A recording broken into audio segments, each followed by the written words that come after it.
الحمد لله ذي المجد والعلا والهيبة والثناء والكبرياء والعلا سبحان الله خالق الأرض والسماء فالك الحب والنوى ونشهد أن لا إله إلا الله ونشهد أن محمدًا عبده ورسوله سبحان الله أما بعد فأعوذ بالله من الشيطان الرجيم بسم الله الرحمن الرحيم تمام احباب میرے ساتھ مل کر درود پاک پڑھیے اللہم صلی علی سیدنا و مولانا محمد وعلی آل سیدنا و مولانا محمد وبارک وسلم وصلی علیہ صلاة و سلام علیک یا سیدی یا رسول اللہ وعلى آلك وأصحابك يا حبيب الله الصلاة والسلام عليك يا نبي الله وعلى آلك وأصحابك يا نور الله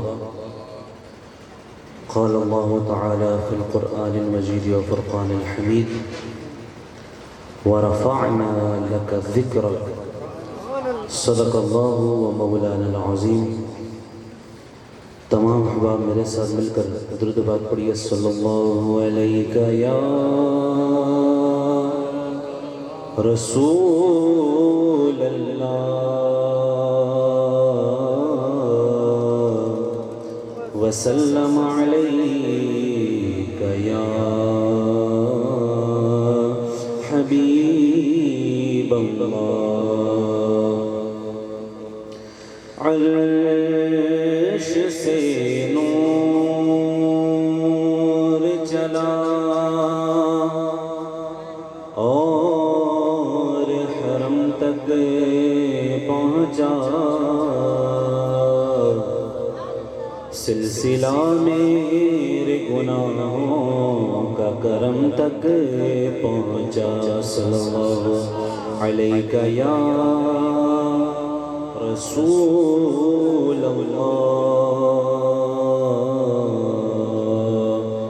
وسلم علیک یا حبیب اللہ مدینہ کس کس نے جانا سبحان اللہ یقیناً ہر عاشق کی یہ خواہش ہوتی ہے کہ وہ مدینے جائے پیارے آقا علیہ السلام کی گنبد خضرا کی زیارت کرے تو اگر جو چاہتا ہے کہ وہ مدینے جائے تو پھر میرے ساتھ مل کر یہ آپ نے کلام پڑھنا ہے آخری وقت میں کیا رونق دنیا دیکھو اب تو بس کئی دن ہے کہ مدینہ دیکھو اب تو بس کئی دن ہے آخری وقت میں کیا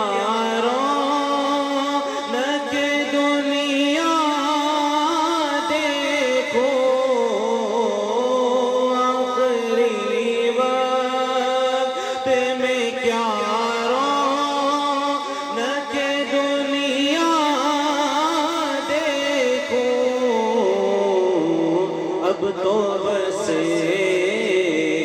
گئی دھن ہے جن کی عمر 70 سال 80 سال 85 سال ہے اور اگر انہوں نے مدینہ نہیں دیکھا تو وہ بھی دل سے یہ التجا کریں اور دل سے یہ تمنا کریں کہ ہمیں اللہ تبارک و تعالیٰ اپنی بارگاہ میں بھی بلائے اور حضور علیہ السلام کی بارگاہ میں بھی بلائے آخری وقت میں کیا رونق دنیا دیکھو میرے مولا اب تو بس ایک ہی دن ہے اور جنہوں نے یہ کلام لکھا وہ آنکھوں سے نابینا ہے. عشق دیکھیے حضور کی محبت دیکھیے کہ آنکھوں سے نابینا ہے اور تمنا کر رہی ہیں کہ میں ان آنکھوں سے گنبد خضرا کی زیارت کروں، حضور کے روضے کا دیدار کروں، اور عشق کے دریا میں ڈوب کر وہ یہ شعر لکھتے ہیں کہ جالیاں دیکھوں کہ دیواروں درو باب حرم، جالیاں دیکھوں کہ دیواروں درو باب حرم،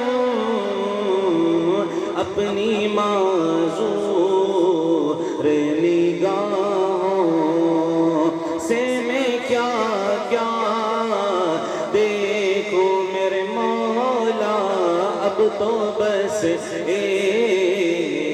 ہی دھن ہے۔ اور آپ کے ذوق کے لیے یہ چند اشعار پڑھتا ہوں۔ میں نو مجبوریاں تے دوریاں نے ماریا، میں نو مجبوریاں تے دوریاں نے ماریا، سد لو مدینے آگا کرو میرے بانیاں، ڈاڈا غریب آقا کول میرے زر نہیں، ڈاڈا غریب آقا کول میرے زر نہیں، اڑ کے میں کی میں آواں نال میرے پر نہیں، تو ساتے ہیں تیرا میں تو بڑی دور لالیا، سدلو مدینے آقا کرو میرے بانیاں، اب تو بس ایک ہی دن ہے کہ مدینہ دیکھو، اس نے بھی مدینہ دیکھ لیا، اس نے بھی مدینہ دیکھ لیا، اس نے بھی مدینہ دیکھ لیا، اس نے بھی مدینہ دیکھ لیا، اس نے بھی مدینہ دیکھ لیا، اس نے بھی مدینہ دیکھ لیا، سرکار کبھی تو میں بھی کہوں میں نے بھی مدینہ دیکھ لیا، اب تو بس ہے کہ مدینہ دیکھو میرے مولا، اب تو بس ایک ہی دن ہے، اور کاش اقبال یوں ہی عمر بسر ہو میری، کاش اقبال یوں ہی عمر بسر ہو میری، صبح و کعبے میں تو پھر شام کو طیبہ دیکھو میرے مولا، اب تو بس ایک ہی دن ہے کہ مدینہ دیکھو، آخری وقت میں کیا رونق دنیا دیکھو، آخری وقت میں کیا رونق دنیا دیکھو، اب تو بس ایک ہی دن ہے کہ مدینہ دیکھوں، اب تو بس ایک ہی دن ہے۔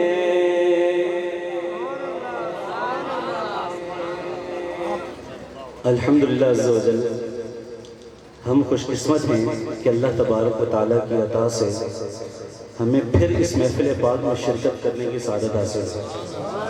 بلکہ میں تو یہ کہوں گا کہ میں خوش قسمت ہوں کہ مجھے اللہ تبارک و تعالیٰ نے آپ جیسے عاشقان رسول کے درمیان میں بیٹھنے کا موقع عطا فرمایا۔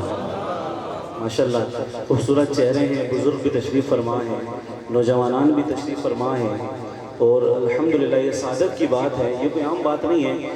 اصل بات جو اصل مدعا ہے وہ یہ ہے کہ محبوب کی محفل کو محبوب سجاتے ہیں، آتے ہیں وہی جن کو سرکار بلاتے ہیں۔ اس حضور کی محفل میں کون آتا ہے؟ عاشق رسول۔ کون آتا ہے جی؟ عاشق رسول۔ تو الحمدللہ ویسے تو 8-9 گھنٹے کا سفر کر کے آپ کے درمیان پہنچا تو کچھ تھکاوٹ بھی تھی، لیکن جیسے آپ کے چہرے دیکھے اور آپ کے جذبات دیکھے، آپ کا عشق رسول دیکھا، واللہ کی ساری تھکاوٹ اتر گئی، ساری تھکاوٹ اتر گئی۔ اور اب میرا دل یہ کہہ رہا ہے کہ جس طرح تقریر کا حق ہوتا ہے میں وہ حق ادا کر کے جاؤں، وہ حق ادا کر کے جاؤں۔ تو تمہید میں کچھ اشخاص ہیں، کچھ شخصیات ہیں جن کے نام میں لیتا چلوں گا، اور الحمدللہ یہ وہ شخصیات ہیں کہ جن کے سبب یہ رونقیں لگی ہوئی ہیں۔ یہ وہ لوگ ہیں کہ جن کو اللہ تبارک و تعالیٰ نے اپنے بندوں میں سے چنا اور ان سے دین کی خدمت لی۔ ہمارے الحمدللہ بانی محفل جام محمد سلیم عطا قادری صاحب یہ وہ شخصیت ہیں کہ جن کی وساطت سے الحمدللہ کئی علماء کرام یہاں پر تشریف لاتے ہیں، اور اپنے جو سنی بھائی ہیں ان کے عقیدے کی درستی کے لیے کوششیں کرتے ہیں اور ان کو عقیدہ سکھا کر جاتے ہیں۔ تو جتنا بھی ثواب ہوتا ہے الحمدللہ یہ جام محمد سلیم صاحب کو انشاءاللہ ہماری مطلب کہ یہ امید ہے کہ اللہ تعالیٰ ان کو یہ ثواب عطا فرماتا ہوگا۔ اور جتنے لوگ یہ بیان سنتے ہیں، نعت خوانی سنتے ہیں، حضور کی ثنا خوانی سنتے ہیں، انشاءاللہ اللہ تبارک و تعالیٰ اس تمام کا ثواب ان کو ضرور عطا فرمائے گا۔ اس کے علاوہ بانی محفل میں جو نام میں آپ کے سامنے لینے والا ہوں وہ ہیں حافظ محمد وسیم جام۔ ماشاءاللہ یہ بھی بہت انہی کے شہزادے ہیں، اور جیسا باپ عاشق رسول ہے ویسے بیٹا بھی عاشق رسول ہے، اور یہ بہت سعادت کی بات ہوتی ہے۔ اس طرح جام محمد عرفان صاحب، یوسف بریال صاحب، جام محمد عمران، اور جام محمد اصغر صاحب، جام محمد بلال صاحب، اور ٹی ایل پی کے جو ایم پی اے کے امیدوار ہیں چودھری الیاس آوان صاحب، ان تمام کا میں تہہ دل سے شکر گزار ہوں کہ الحمدللہ انہوں نے یہ محفل سجائی اور عاشقان رسول کو دعوت دی اور ہمیں یہاں پر بیٹھنے کا موقع عطا فرمایا۔ اللہ پاک ان کے جذبات میں، ان کے عشق رسول میں اضافہ فرمائے، اور ہماری جو الحمدللہ اس دربار کی جو ٹیم ہے جس کو ہم انجمن غلامان مصطفیٰ نوری حضوری کے نام سے جانتے ہیں، ماشاءاللہ ان کی بھی بڑی کاوشیں ہیں۔ اللہ تبارک و تعالیٰ ان تمام کی کاوشوں کو، کوششوں کو اپنی پاک بارگاہ میں قبول و منظور فرمائے، اور ان کو مزید اس میں محنت کرنے کی توفیق عطا فرمائے، اور ان کے علم و عمل میں اللہ تبارک و تعالیٰ مزید برکتیں عطا فرمائے۔ احباب ذی وقار، میں زیادہ آپ کا وقت نہیں لوں گا، کوئی لمبا چوڑا خطاب نہیں ہوگا، بلکہ کچھ باتیں ہوں گی کہ جن کا تعلق حضور علیہ السلام کی ذات سے ہوگا، پیارے آقا علیہ السلام کی ذات سے محبت کرنے سے ان کا تعلق ہوگا، اور پیارے آقا علیہ السلام کی عشق و محبت سے ان کا تعلق ہوگا۔ میں نے آپ کے سامنے ایک آیت مبارکہ پڑھنے کی سعادت حاصل کی ہے، سورہ علم نشرح کی یہ آیت مبارکہ ہے، وَرَفَعْنَا لَكَ ذِكْرَكَ۔ سنی ہو، عاشق رسول ہو، اور حضور کا ذکر نہ کرے یہ ہو نہیں سکتا۔ حضور کی محفل میں بیٹھ کر حضور کا ذکر نہ کرے یہ نہیں ہو سکتا۔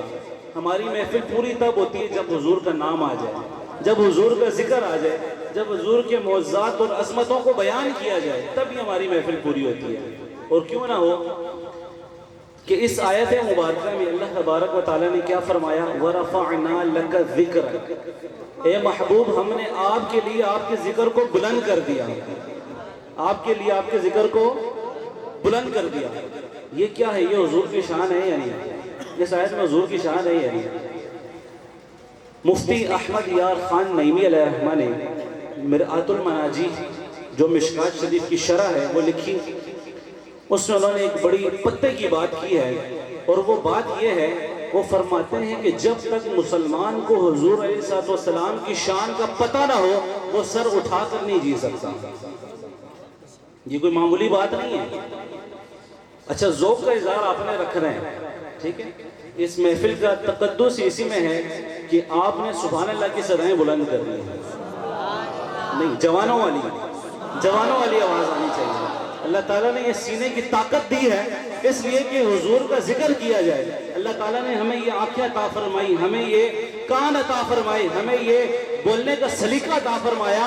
اس کی وجہ کیا ہے کہ اللہ تبارک و تعالیٰ نے ہمیں یہ نعمتیں اس لیے عطا فرمائی کہ ہم حضور کا ذکر کرتے رہے۔ تو پھر ذکر بھی پھر جس بلند ذات کا ذکر ہے تو پھر ذکر کی کیفیت بھی وہی ہونی چاہیے، ذکر کا معیار بھی وہی ہونا چاہیے، اور حضور کی بات آئے اور پھر سبحان اللہ باہر تک نہ جائے تو پھر یہ تو مناسب بات بھی نہیں ہے۔ ذرا ایک مرتبہ بولیں سبحان اللہ، ذرا اور زور سے بولیں سبحان اللہ، تھوڑا اور زور سے بولیں سبحان اللہ۔ ماشاءاللہ عاشقان رسول کا سمندر ہے۔ انشاءاللہ امید کرتا ہوں کہ آپ توجہ سے میری بات سنیں گے، جو میں عرض کروں گا، جو سبق میں یہاں پر سناؤں گا وہ آپ توجہ سے سنیں گے تو انشاءاللہ آپ کو فائدہ حاصل ہوگا۔ میں نے آپ کو ایک بات بتائی مفتی احمد یار خان نعیمی علیہ الرحمہ کے حوالے سے کہ مفتی احمد یار خان نعیمی علیہ الرحمہ نے یہ لکھا کہ جب تک مسلمان کو حضور کی شان کا نہ پتہ ہو تو وہ سر اٹھا کر نہیں جی سکتا۔ یہ تو بہت بڑا دعویٰ ہو گیا جی، یہ تو بہت بڑا دعویٰ ہے، تو اس پر دلیل کیا ہے؟ کیسے سر اٹھا کر نہیں جی سکتا؟ تو آئیں سنیں۔ انہوں نے یہ مسئلہ ہی حل کر دیا، مفتی احمد یار خان نعیمی علیہ الرحمہ نے یہ مسئلہ حل کر دیا۔ انہوں نے دلیل دی، انہوں نے فرمایا کہ جی کہ اگر ایک مجلس میں یہودی بھی آ جائے اور اسی مجلس میں عیسائی بھی آ جائے، اسی مجلس میں کیا آ جائے؟ مسلمان بھی آ جائے، یہودی بھی آ جائے، عیسائی بھی آ جائے اور مسلمان بھی آ جائے، اور یہودی کو کہا جائے کہ تو اپنے نبی کی شان کو بیان کر، تو یہودی یہ کہے گا کہ میرے نبی کی شان یہ ہے کہ میں تو حضرت موسیٰ علیہ السلام کا ماننے والا ہوں، اور موسیٰ علیہ السلام کی شان یہ ہے کہ جب موسیٰ علیہ السلام اپنے عصا سے پتھر پر مارتے تھے تو پانی جاری کر دیا کرتے تھے۔ وہ یہ کہے گا جی موسیٰ علیہ السلام، اور ایسے نہیں کہے گا، وہ قرآن میں موجود ہے، وہ کہے گا بھی آپ کے قرآن میں موجود ہے کہ موسیٰ علیہ السلام نے پتھر پر اپنی لاٹھی ماری اور پانی جاری کر دیا، یہ موسیٰ علیہ السلام کا معجزہ، یہ ان کی شان ہے اور وہ موجود ہے قرآن میں۔ وہ تو کہے گا، پھر کہے گا موسیٰ علیہ السلام کی ایک شان یہ بھی ہے کہ ان کا جو عصا تھا وہ جب جادوگر ان کے سامنے آئے، انہوں نے اپنا عصا پھینکا تو وہ اژدہا بن گیا اور سارے جتنے بھی سانپ تھے ان کو وہ نگل گیا۔ وہ بیان کرے گا اور بولے گا تمہارے قرآن میں لکھا ہے، تو ہم انکار تو نہیں کر سکتے، ہم تو ماننے والے ہیں، ہم سوچنے والے نہیں ہیں۔ ہم کیا ہیں جی؟ ہم ماننے والے ہیں، ہم سوچنے والے نہیں، اسی منع ڈالے اسی سوچنے والے نہیں، صحیح ہے؟ ہم ماننے والے ہیں، تو بھئی یہ تو ہم مانتے ہیں موسیٰ علیہ السلام کی شان ہے۔ اچھا اب باری آ گئی جی عیسائی کی۔ عیسائی بولے گا جی میں تو حضرت عیسیٰ علیہ السلام کا ماننے والا ہوں، اور عیسیٰ علیہ السلام کا جو معجزہ ہے وہ قرآن نے ان الفاظ کے ساتھ بیان کیا، اور عیسیٰ علیہ السلام کا قول بیان کرتے ہوئے فرمایا وَأُبْرِئُ الْأَكْمَحَ وَالْأَبْرَصَ وَأُحْيِي الْمَوْتَى بِإِذْنِ اللَّهِ۔ چس نہیں آئی، وہ پنجابی میں چس نہیں آئی۔ بھئی یہ کیا پڑھا جا رہا ہے؟ قرآن کی آیت پڑھی جا رہی ہے، تو قرآن کی آیت ہو اور مسلمان خاموش بیٹھ جائے، یہ نہیں ہو سکتا، ٹھیک ہے؟ دوبارہ پڑھوں گا، پھر میں سنوں گا کہ آپ سبحان اللہ کتنے بلند آواز سے کہتے ہیں۔ عیسیٰ علیہ السلام نے کیا فرمایا؟ وَأُبْرِئُ الْأَكْمَحَ وَالْأَبْرَصَ وَأُحْيِي الْمَوْتَى بِإِذْنِ اللَّهِ، یہ معجزہ بیان کیا، اور کیا فرمایا کہ میں کوڑ اور برس کے مریضوں کو شفا دیتا ہوں۔ وَأُبْرِئُ الْأَكْمَحَ وَالْأَبْرَصَ، میں کوڑ کے اور برس کے مریضوں کو شفا دیتا ہوں۔ وَأُحْيِي الْمَوْتَى بِإِذْنِ اللَّهِ، اور میں اللہ کے حکم سے مردے زندہ کرتا ہوں۔ تو یہ تو ہم بھی مانتے ہیں، بھئی قرآن کی آیت کو انکار کر سکتے ہیں؟ بلکہ یہ مسئلہ ہے، اور یہ مسئلہ آپ نے ذہن میں رکھنا ہے کہ اگر کسی بھی نبی کے کسی بھی معجزے کا انکار کیا جائے، اور کوئی شخص اگر کسی نبی کے کسی ایک معجزے کا بھی انکار کرے تو دائرہ اسلام سے خارج ہو جائے گا، معاذ اللہ وہ دائرہ اسلام سے کیا ہو جائے گا؟ خارج ہو جائے گا۔ یہ مسئلہ آپ نے یاد رکھنا ہے۔ تو ہم تو مانتے ہیں بھی عیسیٰ علیہ السلام کا وہ معجزہ بھی مانتے ہیں، حضرت موسیٰ علیہ السلام کا معجزہ بھی مانتے ہیں۔ اب جب مسلمان کی باری آئے گی تو مسلمان اگر ہو کون سا کہ جو حضور علیہ السلام کی ذات میں نقص نکالنے والا ہے، ایسا مولوی بیٹھا ہو کہ جو حضور کی ذات میں نقص نکالتا ہو، جو بولتا ہو حضور کو تو معاذ اللہ دیوار کے پیچھے کا بھی علم نہیں ہے، ٹھیک ہے؟ تو وہ کیا جواب دے گا؟ اس کو تو حضور کی شان کا پتہ ہی نہیں ہے۔ تو ہم نے کہا بھی حضور کی شان سننی ہے تو پھر عاشق رسول سے سنو، حضور کی شان سننی ہے تو پھر احمد رضا بریلوی کے غلام سے سنو، وہ تمہیں بتائے گا کہ حضور کی کیا شان ہے۔ وہ کہے گا اچھا یہ بات ہے، اب اگر ہو حضور کے ماننے والا، حضور کو ماننے والا، حضور کا عشق دل میں رکھنے والا، حضور کی عظمتوں کو رفعتوں کو جاننے والا، تو وہ خاموش نہیں بیٹھے گا، وہ بولے گا بھئی میں تو تمہاری اس بات کو تسلیم کرتا ہوں، قرآن میں موجود ہے، موسیٰ علیہ السلام کا یہ ذکر موجود ہے کہ انہوں نے پتھروں سے پانی جاری کیا، لیکن مسئلہ یہ ہے کہ پتھروں سے پانی آج بھی نکلتا ہے، آج بھی پتھروں سے پانی۔ آپ کسی بھی پہاڑی علاقے میں چلے جائیں، بلکہ ماشاءاللہ بزرگ موجود ہیں یہاں پہ، آپ کو تو پتہ ہے کہ کئی ایسے علاقے ہیں جہاں پر ابھی بھی پتھروں سے پانی کیا ہو رہا ہے، نکل رہا ہے، چشمے جاری ہو رہے ہیں، پتھروں سے پانی نکل رہے ہیں، تو کمال ہے، ہم یہ نہیں کہتے کوئی کمال ہے، کمال ہے، پتھروں سے پانی نکلنا کمال ہے، لیکن کمال در کمال یہ ہے کہ انگلیوں سے پانی جاری کیا جائے۔ میرے مصطفیٰ کریم کی شان یہ ہے کہ میرے مصطفیٰ کریم نے انگلیوں سے پانی جاری کیا۔ جب یہ کون کہہ سکتا ہے کہ جو عاشق رسول ہوگا، جو احمد رضا کا سچا غلام ہوگا، جو اعلیٰ حضرت کے ماننے والا ہوگا، جو غوث پاک کو ماننے والا ہوگا، جو عاشقان رسول کو اور اولیاء کرام کو تسلیم کرنے والا ہوگا، وہی یہ جواب دے گا، اور وہ کیا کہے گا کہ پتھروں سے پانی تو نکالنا ممکن ہے، آج بھی پتھروں سے پانی نکل رہا ہے، لیکن ہمیں انگلی سے پانی جاری کر کے دکھاؤ۔ میرے مصطفیٰ کریم کی شان یہ ہے کہ میرے مصطفیٰ کریم نے انگلیوں سے پانی جاری کیا۔ کتنا پانی ہوگا جی سب میں، کتنا پانی ہوگا؟ ٹھیک ہے، 1400 صحابہ کرام علیہم رضوان اس پانی سے سیراب ہوئے، اور پھر حضور علیہ السلام نے فرمایا کہ تمہاری تعداد 1400 ہے، اگر تم 1,00,000 بھی ہوتے تو پھر تم بھی سیراب ہو جاتے، 1,00,000 بھی ہوتے تب بھی تم کیا ہوتے جی؟ سیراب ہو جاتے۔ یہ کون جواب دے گا؟ یہ عاشق رسول جواب دے گا، یہ گستاخ جواب نہیں دے سکتا جو یہ کہتے ہیں کہ حضور کو تو دیوار کے پیچھے کبھی معاذ اللہ علم نہیں ہے، یا وہ بولے گا بھی حضور صلی اللہ علیہ وسلم کو تو اختیار ہی نہیں ہے، یا وہ یہ کہنے والا ہو کہ حضور کے پاس تو علم غیب ہی نہیں ہے، تو ایسا گستاخ اور بدین جواب نہیں دے سکتا۔ یہ جواب صرف سنی دے گا۔ یہ جواب کون دے گا جی؟ سنی مولوی دے گا یہ جواب، وہ خاموش نہیں بیٹھے گا، وہ بولے گا اچھا چلو ٹھیک ہے۔ باری آ گئی حضرت عیسیٰ علیہ السلام کی۔ عیسیٰ علیہ السلام کو ہم بھی مانتے ہیں کہ نبی تھے، اور ان کا یہ معجزہ بھی مانتے ہیں، وہ مردوں کو زندہ بھی کرتے تھے۔ یہ معجزہ ہم مانتے ہیں کہ عیسیٰ علیہ السلام مردوں کو کیا کرتے تھے؟ زندہ کرتے تھے، کوڑ کے مریضوں کو شفا دیتے تھے، اور ان کا ایک معجزہ یہ بھی تھا کہ جو شخص کچھ کھا کے آتا تھا وہ بتا دیتے کہ تو نے کیا کھایا ہے، اور جو کچھ اس کے گھر میں کھانے کا موجود ہوتا وہ بتا دیتے کہ تیرے گھر میں کیا ہے۔ عیسیٰ علیہ السلام کی یہ معجزات مانتے ہیں، لیکن پھر ہمارے محبوب کی بھی سنو، ہمارے نبی کی بھی سنو کہ وہ کمالات تو ٹھیک ہیں، انبیاء میں وہ کمالات پائے جاتے ہیں، لیکن ہمارے نبی کی کمالات وہ کمال ہیں کہ جو تمام انبیاء کی کمالات کا مجموعہ ہے۔ یہ مسئلہ ہے کہ تمام انبیاء میں جتنے بھی معجزات تھے وہ سارے کے سارے میرے نبی میں پائے جاتے ہیں۔ جب عاشق رسول بیٹھا ہوگا تو عیسیٰ علیہ السلام کا تو یہ معجزہ مانتے ہیں کہ عیسیٰ علیہ السلام نے مردوں کو زندہ کیا، لیکن میرے نبی کی شان یہ ہے، مظاہر الاسلام کھول کے دیکھو، اور یہ جو رائٹر ہے نا یہ بھی اپنا نہیں ہے، یہ پرایا ہے، تمہاری کتابوں سے تمہیں ہی جواب دیں گے۔ وہ رائٹر پرایا ہے، مظاہر الاسلام میں اس نے لکھا، اس نے کہا جی ایک یہودی حضور علیہ السلام کی بارگاہ میں آیا اور کہنے لگا کہ آپ ہی وہی ہیں جنہوں نے نبوت کا دعویٰ کیا، آخر الزمان نبی ہونے کا دعویٰ کیا۔ حضور نے فرمایا بالکل، میں اللہ کا رسول ہوں، انا محمد رسول اللہ، میں اللہ کا رسول ہوں۔ تو وہ یہ یہودی یہ کہنے لگا کہ ٹھیک ہے اگر آپ اللہ کے رسول ہیں تو پھر میری ایک بات جو ہے وہ میں آپ کے سامنے رکھتا ہوں، آپ وہ پوری کر دیں، تو میں آپ کو اللہ کا رسول مان لوں گا۔ آپ کو کیا مان لوں گا؟ اللہ کا رسول مان لوں گا۔ وہ بات یہ ہے کہ میری ایک بیٹی تھی، میری ایک بیٹی تھی کہ جو مجھے خود سے بھی زیادہ عزیز تھی، بہت عزیز تھی، اور بس وہ میری ایک ہی بیٹی تھی جو میری زندگی کا سرمایہ تھا، لیکن اب مسئلہ یہ کہ وہ فوت ہو چکی ہے۔ تو حضور صلی اللہ علیہ وسلم نے فرمایا کہ آگے کیا کہنا چاہتے ہو؟